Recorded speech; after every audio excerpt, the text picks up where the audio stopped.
morning, all beautiful angels outside there.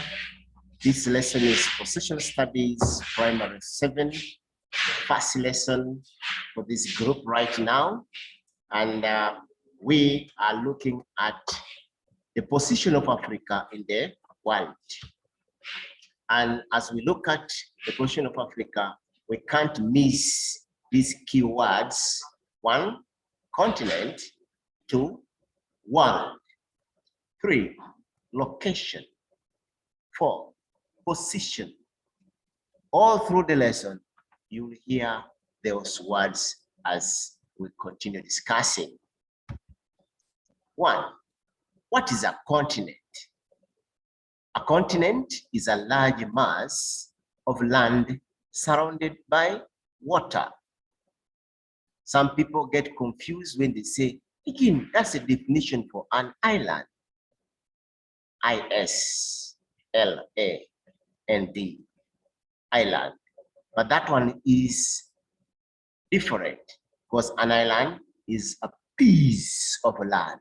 But this continent is a large mass of land surrounded by water, while an island is a piece of land surrounded by water.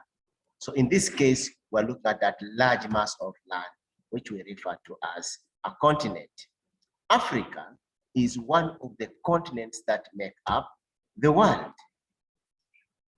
Africa is the second largest continent in the world after Asia.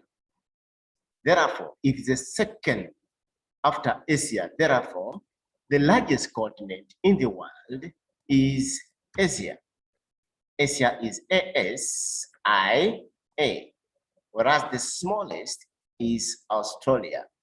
Australia is the smallest continent in the world. Now, we also like to look at the position. Why do we say position of Africa? Yes, there are other continents that make up this world, and there are 7 continents. Africa is therefore surrounded by these other continents, as we can see later. The continent of Africa is surrounded also by large water bodies, such as the seas and the oceans, which shall also look at in the coming lessons. But in this particular lesson, we are still introducing.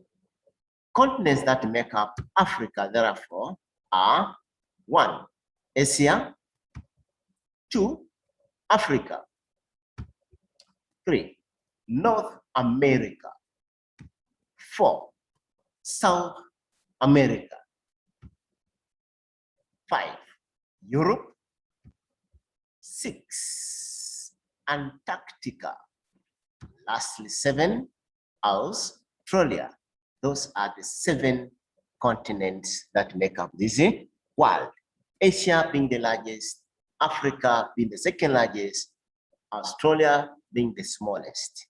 When you look at Antarctica, no human being lives there because it is extremely cold, too cold for a human being to survive in such an environment. So Antarctica has no human beings settling there.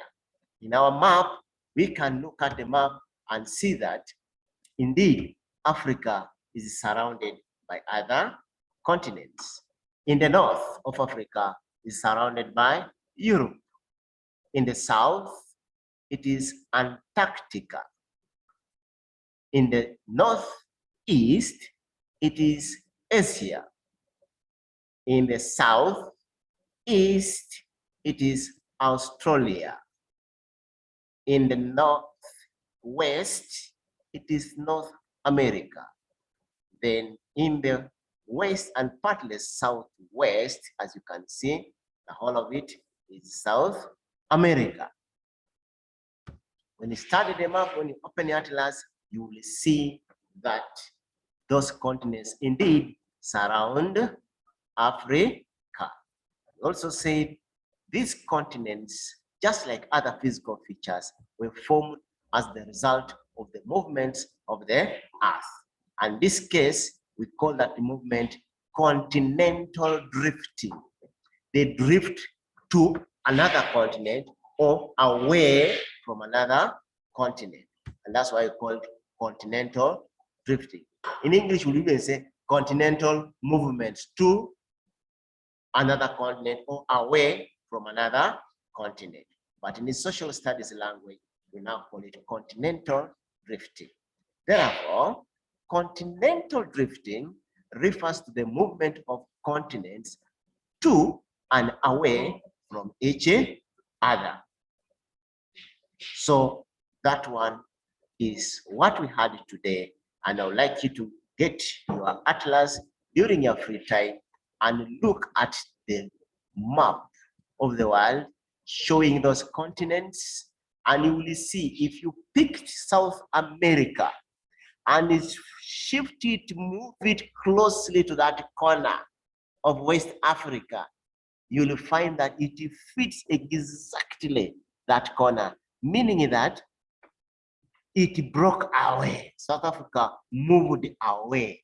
It shifted away from the original part of that Africa, forming another continent known as South America. Even if you brought North America and fix it that corner of Africa and part of Europe, you'll find that it is really showing that the continent one time was one, and they kept on shifting, and that was what we call drifting of continents.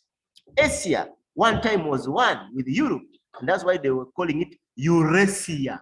Eurasia. But because of continental drifting, Europe drifted away from Asia, and now we have Europe in the north of Africa and Asia also as an independent continent, and being even the largest continent.